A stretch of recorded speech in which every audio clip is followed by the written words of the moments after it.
Magandang araw, Miss Aya.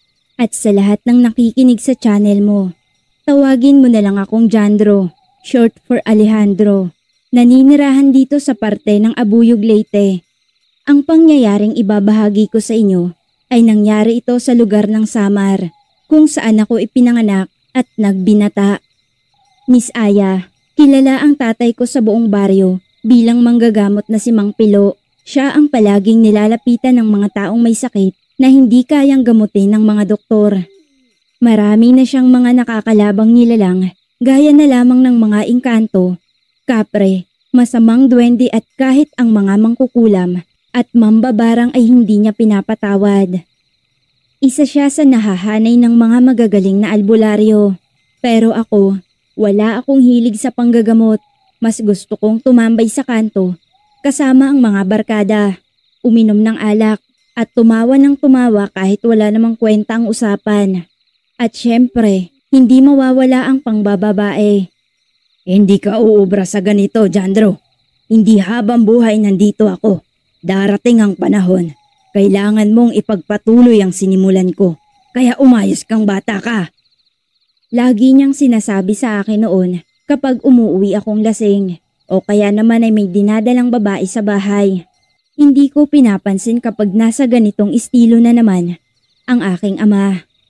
Para sa akin, kabaliwan lang ang pakikipag-usap niya sa mga espiritu at pagbubulong sa mga halamang gamot. Nagmumukhang timang lamang siya sa ginagawa niya.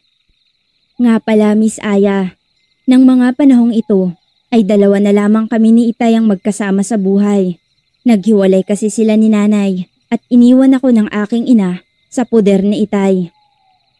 Iyon ang isa sa mga dahilan kung bakit ako nagpapasaway sa aking ama noon. Hindi ko kasi matanggap sa sarili na nagawa akong iwan ng aking ina at ni anino niya ay hindi ko man lang nakita.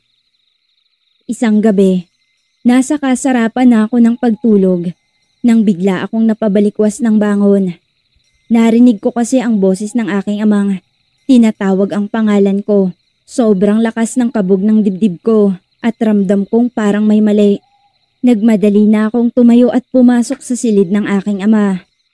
Saglit akong natulala nang makita ko ang aking amang walang malay na nakahandusay sa gilid ng higaan niya. Nangingitim ang mga labi at malamig na ang kanyang katawan nang hawakan ko siya. Parang biglang gumuho ang paligid ko matapos kong mapag-alaman na wala na ang tatay ko. Sising-sisi ako sa sarili kung bakit natulog ako ng gabing yun. Hindi ko man lang nakausap ang aking ama at hindi man lang ako nakahingi ng tawad sa kanya. Sa bagay, kahit sino naman ay walang nakakaalam kung hanggang saan lang ang buhay ng isang tao. Noong binurol ng aking ama, maraming tao ang dumalaw. Mga dating pasyenteng ginamot niya. Mga taong utang ang buhay ng mga ito sa kanya. Kitang-kita kong lahat sila ay nag-iiyakan. Ako naman ang mga panahong iyon ay tahimik lang na nakatulala. Hindi dahil sa wala akong pakialam mga langga, kundi dahil may gumugulo sa isipan ko ng mga sandaling iyon. Binabalikan ko ang mga alaala bago na mayapa ang aking ama. Nang gabing yun, habang nakahiga ako sa banig, sa panaginip ko ay may isang babaeng napakaganda. Mahaba ang buhok at ang putis niya ay kasing puti ng gatas. Sa malumanay na boses ay sinabi ng babaeng iyon na ako na umano ang pipiliin. Hindi ko maintindihan kung ano ang ibig niyang sabihin. Nakatayo siya sa gitna ng isang kagubatan at para bang hindi nakalapat sa lupa ang kanyang mga paa. Napatingin ako sa mga mata ng dalaga, malamlam, malungkot, ngunit nangungusap. Kasunod noon ay ang boses ni Itay ang narinig ko. Tinatawag niya ako at pinapauwi. Pagkagising ko, ayun na, wala na ang aking ama. Hindi ko alam kung ano ang nangyari. Hindi ko alam kung bakit siya namatay. Gayong wala pa naman siyang karamdaman. Gulong-gulo na talaga ang isipan ko ng mga oras na yon. Matapos mailibing ni Itay, ay hindi na ako sumama sa mga barkada ko. Nagmukmuk na lamang ako sa bahay at sinisisi ang sarili kung bakit hindi ko kaagad na agapan ang pagkamatay ng aking ama. Isang gabi, Muli akong nanaginip mga langga. Sa panaginip, naroon na naman ang magandang babae. Ngayon ay nakaupo na siya sa tabi ng isang matandang lalaking matangkad, maitim ang balbas at may suot na balabal na kulay itim. Jandro, matagal na kitang mahal, ngunit hindi tayo maaaring magsama kung hindi ka papayag sa hinihingi ng aking ama. Wika ng magandang babae at nakangiting tumingin sa akin.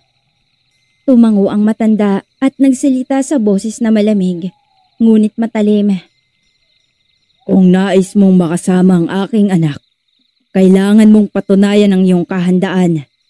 Mula ngayon, ikaw na ang magiging tulay namin sa mundo ng mga tao. Sa bawat gamutang gagawin mo, kailangan mong mag-alay ng prutas, pagkaing walang asin, at higit sa lahat, lakas. Ang lakas ng mga taong iyong gagamutin ay siyang magiging handog mo sa akin. Napakurap ako ng mga mata at naguguluhan sa mga nangyayari. Anong handog ang pinagsasasabi ng matanda? Tsaka, anong mahal? Gusto kong matawa sa isiping mahal at handog. Wala akong alam sa ganon. Pero noong lumapit sa akin ang magandang binibini at hawakan ako sa balikat, ay para bang nabago ang lahat. Bigla akong naging sunod-sunuran sa lahat ng sinasabi nila nang hindi nagrereklamo. Tinanong ko sila kung paano ko gagawin ang mga sinasabi nila. Nangingibabaw na sa'yo ang dugo ng iyong ama. Nasa iyo na ang kakayahan. Sa iyo na ngayon nakaatang ang tungkuling iniwan ng ama mo. Tungkulin? Ng aking ama? Anong ibig mong sabihin? Sa puntong iyon ay naputol na ang panaginip ko. Nagising ako dahil sa sunod-sunod na tilaok ng manok. Nang araw na iyon ay tumatak sa isipan ko ang mga sinabi nila. Hindi ko alam kung panaginip lang ba yon o mensahe talaga mula sa kabilang daigdig. Gulong-gulo pa rin ang isipan ko buong araw. Pero bandang hapon, may kumatok sa bahay. Nang buksan ko iyon, ay bumungad sa akin si Aling Marta at may bitbit na paslit. Hindi na bago sa akin ang ganon. Alam kong ipapagamot ng matanda ang paslit na kasama niya. Wala na po si Tatay Pilo. Mahina kong sabi. Narinig ko nga, pero baka sakaling nagbabaka sakali akong kaya mong gamutin ang pamangkin ko. Nakikiusap ang matanda. Hindi niya raw kasi madadala sa ospital ang pamangkin niya dahil wala siyang kapera-pera. Pero may gulay at hinog na saging umano siyang dala. Kinuha iyon ng asawa niya galing sa bukid nila. Tatanggihan ko pa sana ang matanda. Ang kaso ay naawa naman ako nang makita ko siyang umiiyak na. Kaya naman ang ginawa ko, pinapasok ko na lang sila sa balkonahe kung saan palaging nanggagamot si tatay noong nabubuhay pa siya. Sa kabila ng kaba, sinubukan ko ang mga halamang itinuro noon ng aking ama. Nilagyan ko ng dahon ng sambong ang tiyan ng bata. Hinalo ko ang pinakulo ang tubig ng luya at pandan. Saka pinainom ko ito ng kaunti sa bata. Nang medyo humupa na ang init ng katawan ng bata, naalala ko ang panaginip ko. Kumuha ako ng platong babasagin. Nilagay ko roon ang ilan sa mga prutas na ibinigay ng matanda. Itinabi ko sa may bintana habang sinasamahan ko ng bulong na sana gumaling ang batang ginamot ko. Pagkalipas ng kalahating oras, bumaba na ang lagnat ng paslit. Laking tuwa ni Aling Marta at walang tigil sa pagpapasalamat. Tama talaga ang kutob ko. Ikaw talaga ang susunod sa yapak ng ama mo. Maraming salamat, iho. Naway, marami ka pang matulungang taong gaya ko na nangangailangan ng tulong mo. Maraming salamat talaga at napagaling mo ang pamangkin ko. Wala ho yun. Ang mahalaga magaling na ang bata. Sige ho, pwede na kayong umalis. Noong umalis na ang dalawa, napansin kong tila nanlalambot pa rin ang bata para bang Nawalan siya ng lakas, parang pagod na pagod. Ipinagsawalang bahala ko na lamang ang napapansin ko. Sa isip-isip ko, kagagaling lang niya kasi mula sa pagkakasakit, kaya ganun na lang siguro. Kinagabihan ng araw na yon, muli ko na namang napanaginipan ng dalaga. Pero sa pagkakataong yon, nalaman kong isa pala siyang diwata na nagngangalang Haraya. Masaya siyang nakikipag-usap habang hinahaplos-haplos ang braso ko. Ewan ko ba, Miss Aya, kung ano ang nangyayari sa akin. Hindi ko alam kung bakit naging sunod-sunuran na naman ako sa lahat ng sinasabi niya. Malapit na, Jandro. Kaunting alay pa at makakasama mo na ako. Wika niya nang may ngiti sa labi. Masaya ako nang sabihin iyon ni Haraya. Sa kabila ng magaan at masayang pakikipag-usap ko, ay parang may bumubulong sa isipan kong mali ang ginagawa ko. Lumipas ang isang araw mula nang unang gumaling ang batang ginamot ko. Umugong ang balita sa baryong namana ko raw ang galing ng aking ama. Hindi ko alam kung matutuwa ba ako o matatakot. Ang totoo, hindi ko sigurado kung ako ba talaga ang gumamot o kung may ibang tumulong sa akin. Basta, gulong-gulo ang isipan ko, Miss Aya. Papaano ba naman kasi? Kamamatay lang ng tatay ko. Tapos, ito. Gabi-gabing pumapasok sa panaginip ko si Haraya at masayang nakikipag-usap. Wala akong mapagsabihan tungkol sa mga kakaibang nangyayari sa akin. Habang tumatagal na magkasama kami, ay unti-unti nang nahuhulog ang loob ko sa diwata. Magmula nga nang kumalat ang balita sa baryo, ay halos 4 na tao o higit pa ang lumalapit sa akin para magpagamot. May masakit ang likod, may nilalagnat, may hinihinalang kinulam. Sinubukan kong gamitin ang mga halamang alam ko, pero sa likod ng isip ko, lagi kong naririnig ang boses ng matandang engkanto. Sa bawat gamutan ay kinakausap ko ang ama ni Haraya. Sa pag-aakalang siya ang gabay na tumutulong sa akin. Kung ano ang una kong ginawa doon sa pamangkin ni Aling Marta, ay ganon palagi ang ginagawa ko sa tuwing nanggagamot ako. Pagkatapos ng gamutan, palaging napapansin kong nanghihina ang pasyente ko, imbis na sumigla. Pero sa halip na matakot ako, ay nakaramdam ako ng kaginhawaan. Kapag nga hindi ako nanggagamot sa loob ng isang araw, Miss Aya, ay sumasama ang pakiramdam ko na para bang nawawalan ako ng lakas. Kaya naman kahit may mga araw na ayaw kong manggamot, ay hindi pwede. Dahil ako naman ang magkakasakit kapag sinunod ko ang pansariling kagustuhan. Gabi na nang muling magpakita sa panaginip ko si Haraya. Nasa isang malawak na kagubatan kami. Maliwanag ang buwan at masaya siyang nakikipag-usap. Malapit na, Jandro. Kapag sapat na ang lakas ng aking ama, maaari na akong mamuhay sa mundo ng mga tao. Kasama mo. Aniya sa malamyos na boses.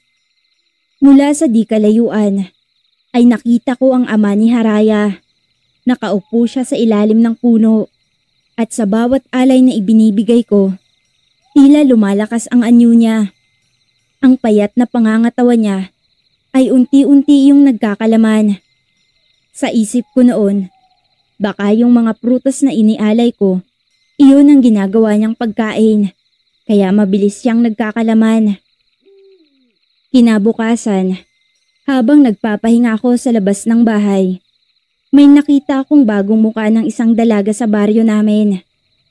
Habang naglalakad ang dalaga, ay hindi ko maiwasang tumitig sa kanya. Paano ba naman kasi mga langga? Maputi, tama lang ang tangkad niya, at ang ganda ng hubog ng katawan. Higit sa lahat, sobrang ganda niya. At para siyang malaanghel na naglalakad sa kalsada. Sa tansya ko, kaedad ko lang ang dalaga. Ang hindi ko napaghandaan ay noong lumapit sa akin ang dalaga at magiliw na bumati. Magandang araw. Ako si Rose. Apo ako ni Catalia, yung albularyo sa kabilang baryo. Bagong kapitbahay mo pala ako. Diyan lang ako nakatira. Nakangiting wika niya, sabay turo sa bakanting bahay. Magandang araw din. Kaano-ano mo ang may-ari ng bahay na yan? Tanong ko sa kanya. Tiyahin ko ang dating may-ari niyan. Noong pumunta siya ng Maynila, nakiusap siya sa akin na tirhan ko munang bahay niya. Baka mabulok lang raw kung walang mag-aasikaso. Kaya dyan ako nakatira. Magiliw niyang tugon. Nga pala, napansin ko sa mga pasyente mong napuntahan ko, gumagaling sila pero parang nanghihina pagkatapos. Para bang kinukuhaan sila ng lakas? Sigurado ka bang ginagamot mo talaga sila? Napreskuhan ako sa sinabi ng dalaga at nawala tuloy ang paghangang nararamdaman ko sa kanya. Napatingin ako sa basket niyang may lamang mga halamang hindi ko alam kung ano ang tawag roon. Ano bang pakialam mo? Sarkastikong sagot ko. Wala lang. Pabalang na sagot niya. Pero hindi ganyan ang tunay na panggagamot, Jandro. Hindi dapat nagsasakripisyo ang ibang tao para lang sa kagustuhan mo.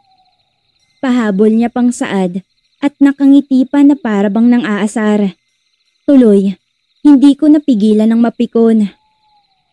Anong alam mo sa ginagawa ko? Kung makapagsalita ka, para bang napakasamang tao ko ah. Uy, hindi ako ang kaaway mo. Pero alam kong may ginagawa kang hindi mo nauunawaan. Ingat ka, Jandro. Hindi lahat ng nagbibigay ng kapangyarihan ay tunay na kakampi. Tumalikod na siya at iniwan akong napapatulala. Hindi ko alam kung ano ang gusto niyang iparating. Napalatak na lamang ako. At hindi na inisip pa ang sinasabi ng dalaga. Baka kako nang aasar lang siya. Ang aga-aga, nakakasira na kaagad ng araw. Pagkatapos ng pagtatagpo naming iyon ni Rose, hindi na ako mapakali. Madami akong iniisip. Sa tuwing naaalala ko ang sinabi niya, pakiramdam ko ay parang may kumikiliti sa konsensya ko. Pero sa kabilang banda, tuwing naiisip ko si Haraya, ang kanyang mga mata, ang malambing niyang boses, napapawi ang pag-aalinlangan ko. Mahal ko siya. Sigurado ko ron, Miss Aya. At kung ang kapalit ng pagmamahal niya ay ang pag-aalay ko ng kaunting lakas mula sa mga taong ginagamot ko, ano ngayon? Kinagabihan, habang nakahiga ako, muling nagpakita sa panaginip ko si Haraya. Ngunit iba na ang tagpo ng mga sandaling iyon. Hindi na magagandang tanawin, kundi isang gubat na nakakatakot. Jandro, dumating na ang ikalawang pagsubok. Kailangan mo magtungo bukas sa paanan ng bundok. Doon mo makikita ang dambana ng aking ama. Dalhin mo roon ang prutas at pagkaing walang asin. Kapag nakita mo ang palatandaang punong may luha ng dagta, doon ka mag-alay. Hindi ko na siya natanong kung bakit, kasi agad akong napadilat. Madaling araw pa lang, binuno ko na ang daan papuntang bundok. Bitbit ko ang mga alay na kailangan ng ama ni Haraya. Naging sunod-sunuran ako sa lahat ng sinasabi sa akin ni Haraya. Sa kagustuhang makasama ko na siya. Sobrang tahimik habang binabagtas ko ang kagubatan at lumalalim na ang nilalakaran ko. Tila may bumubulong sa hangin at sinasabi sa akin kung saan ako pupunta. Di katagalan, nakita ko na ang punong sinasabi ni Haraya. Kaagad na inilapag ko ang mga alay. At sa gitna ng katahimikan, narinig ko ang tinig ng matandang engkanto. Magaling, Jandro. Mas lumalakas ako sa bawat alay mo. Malapit na. Malapit nang mapasa akin muli ang katawang dapat ay akin. Nakaramdam ako ng kilabot, Miss Aya. Matapos marinig ang boses ng matanda, minadali ko na ang ginagawa ko at agad nang umalis matapos gawin ang pag-aalay. Kinaumagahan, habang nag-aayos ako ng mga dahon ng lagundi sa likod ng bahay, muli na namang dumating si Rose. Nagsungit na naman siya at nagwikang alam niya kung saan ako pumunta kaninang madaling araw. Paano mo nalamang umalis ako kanina madaling araw?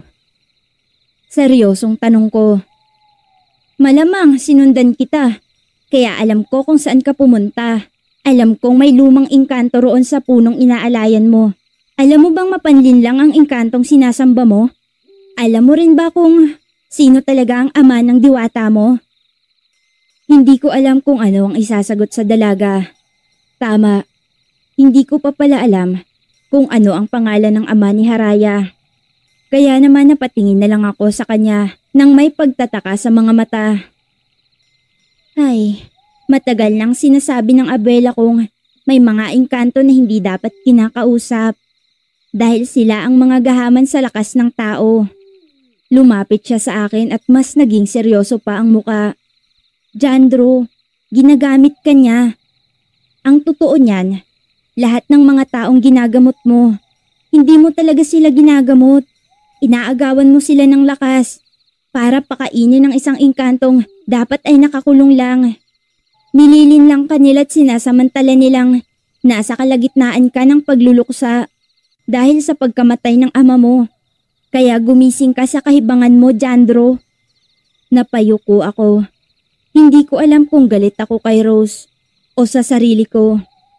Kasi sa loob-loob ko, alam kong may mali sa mga ginagawa ko. Bakit mo ginagawa to, Jandro? Dahil ba sa babae? Hindi ako sumagot. Pero sa totoo lang, oo, dahil sa kanya. Sa diwatang si Haraya. Sa pangakong pag-ibig. Sa lambing na ngayon ko lang naramdaman sa buong buhay ko. Pero bago pa ako muling makapagsalita, bigla akong nakarinig ng boses at para bang bumubulong iyon sa taenga ko. Huwag kang makikinig sa kanya, Jandro. Jandro, kung totoo ang nararamdaman mo, tumigil ka na. Bago pa mahuli ang lahat, huwag mong isaalang-alang ang buhay at lakas ng ibang tao. Pangungumbinsing saad ng dalaga. Matapos naming mag-usap, ay iniwan na ako ni Rose. Pero ang sabi niya, babalik siya at hindi niya ako titigilan hanggat hindi ako tumitigil sa kung anumang kalokohan ang ginagawa ko. Hindi umano siya papayag na may isang anak na naman ng manggagamot ang malilin lang ng mga engkanto. Pumasok na ako sa loob ng bahay. Saktong pagkapasok ko pa lang sa pintuan ay bigla akong nakaramdam ng pagkahilo. Hanggang sa tuluyan akong nawala ng malay. Pagdilat ng mga mata ko, nasa isang malawak na kagubatan na ako. May matandang lalaki na may mahabang puting buhok ang lumapit sa akin. Hindi siya ang ama ng diwatang si Haraya. At higit sa lahat, hindi siya mukhang engkanto. Para siyang isang ermitanyo. Jandro, ito ang huling babala.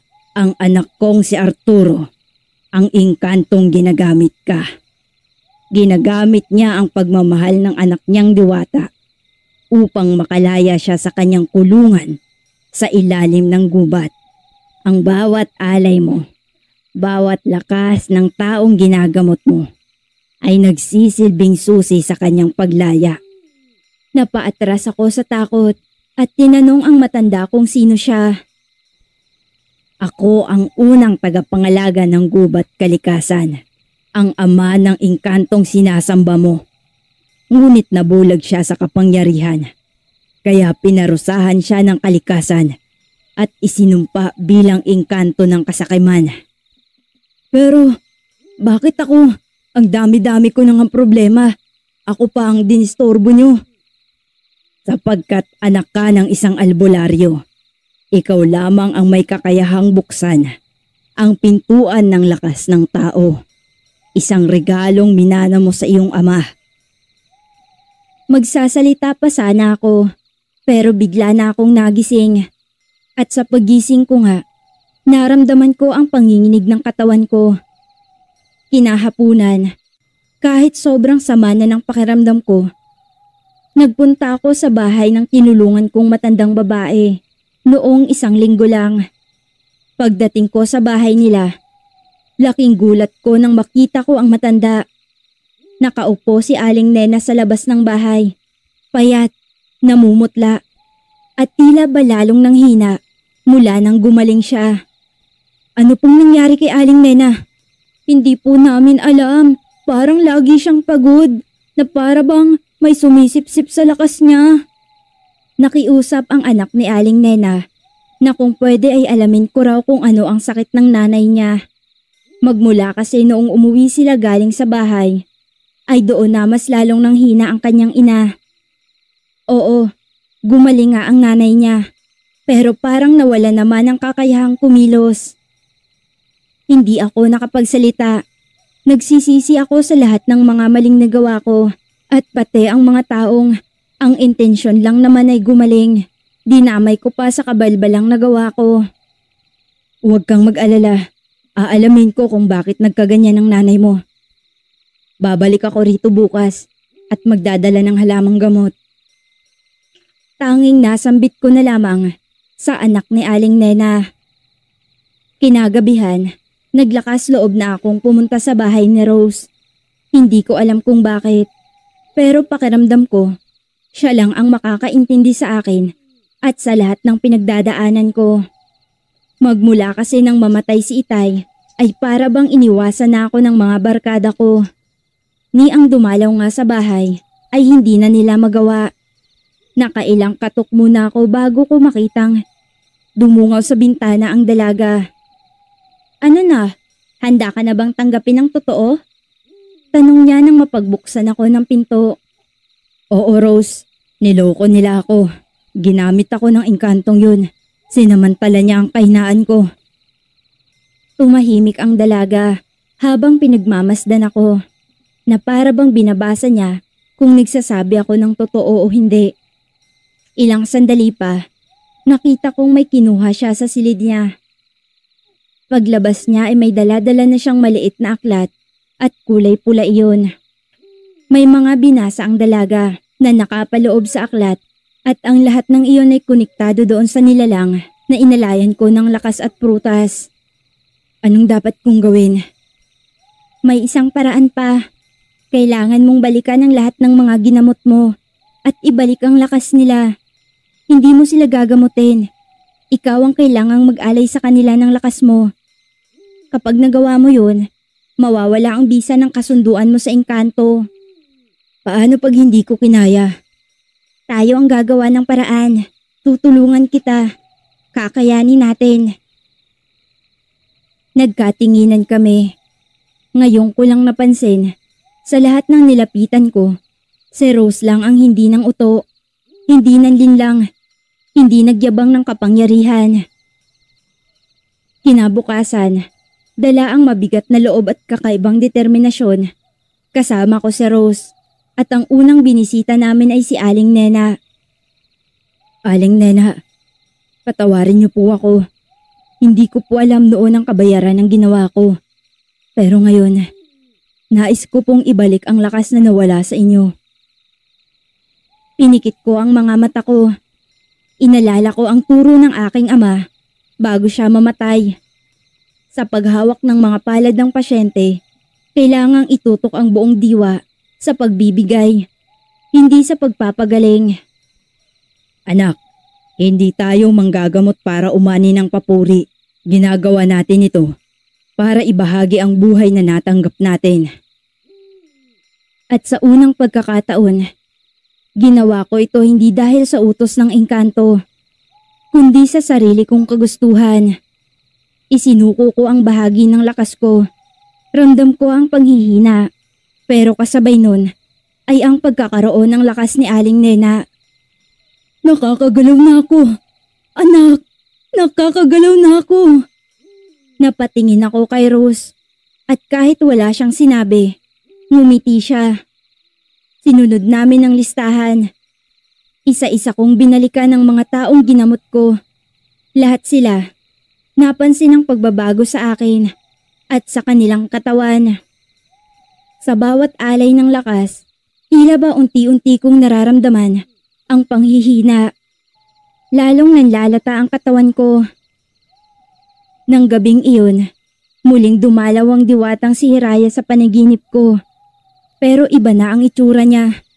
Malungkot, malabo, parang unti-unti nang nawawala. Jandro, bakit mo ko tinalikuran? Mahinang wika niya. Hindi ako sumagot agad. Tinitigan ko lang siya. Inalala ang bawat sandaling. Naniwala akong siya ang tanging liwanag ng buhay ko magmula nang mamatay ang aking ama. Hindi mo talaga ako totoong mahal. Niloloko mo lang ako, Haraya. Sinamantala mo ang kahinaan ko. Mahinang sagot ko. Lumuhod siya sa harap ko at lumuluha. Hindi ako sang-ayon sa ginawa ng aking ama. Pero nakatali ako sa kapangyarihan niya. At habang patuloy kang sumusunod sa kanya, mas lumalakas siya. Pero ngayon, Jandro, humihina na siya. Nagulat ako at napaatras nang biglang lumitaw ang ama ni Haraya. Galit na galit at nanlilisik ang mga mata niya. Sinuko mo ang kapalaran mo para sa isang walang kwentang babae sa mundo ng tao. Hindi mo alam ang sinasayang mo. Isa ka pa. Naniwala ako sa'yo. Pero nilinlang mo lang ako. Ngayon, magdusa kayo kung saan kayo nararapat. Pabulyaw na sagot ko. Isang nakabibinging sigaw ang ibinuga ng engkanto. Napatakip ako ng taenga at nakaramdam ng matinding takot. At sa huling saglit, bumalot ang liwanag. Pagmulat ko ng mata, umaga na. Nakahandusay ako sa banig sa bahay ni Rose. Namumutla, nanginginig, pero buhay pa. Kasama ni Rose ang kanyang abuelang albularya at ginagamot nila ako. Tapos na ang kasunduan. Huwag kang mag-alala, iho. Hinding-hindi ka naguguluhin pa ng mga engkantong mapanlin lang. Sambit ng abuela ni Rose habang tinitignan ang aking pulso. Maraming salamat po. Maraming salamat sa lahat ng tulong niyo. Lalong-lalo ka na, Rose. Kung hindi dahil sa'yo, baka mas marami pang tao ang napahamak dahil sa ginawa ko. Wala yun. Ang mahalaga, nasa maayos ng lahat. Makaraan ng ilang araw, nang tuluyan na akong gumaling, ay inamin ni Rose sa akin na napag-utusan talaga siya ng abuela niyang pamanmanan kung ano ang mga ginagawa ko. Dahil umabot na sa kanila ang balita tungkol sa mga nagkakasakit na gumagaling pero nang hihina na para bang nawawala ng lakas. Minsan na raw kasing may ganong pangyayari noong mga panahong dalaga pa lang ang abuela niya. Kaya't kinutuban ito at hindi nga nagkamali ang kanyang lola. Mula nga noon, Miss Aya, ay magkatulong na kami ni Rose na nanggagamot. Siya ang nagturo sa akin kung ano ang mga dapat kong gawin. Kung dati ay tinatawanan ko lang si tatay tungkol sa panggagamot niya, ngayon naman ay unti-unti ko nang tinatahak ang landas na dinaanan niya patungo sa pagiging isang magaling na albularyo.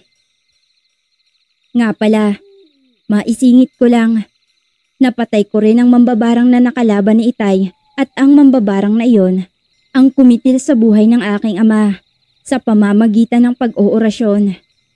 Nalaman ko iyon ng dahil kay Rose. Siya ang tumuklas sa biglaang pagkamatay ng aking ama. Dito ko natatapusin ang kwentong ito, Miss Aya. Maraming salamat.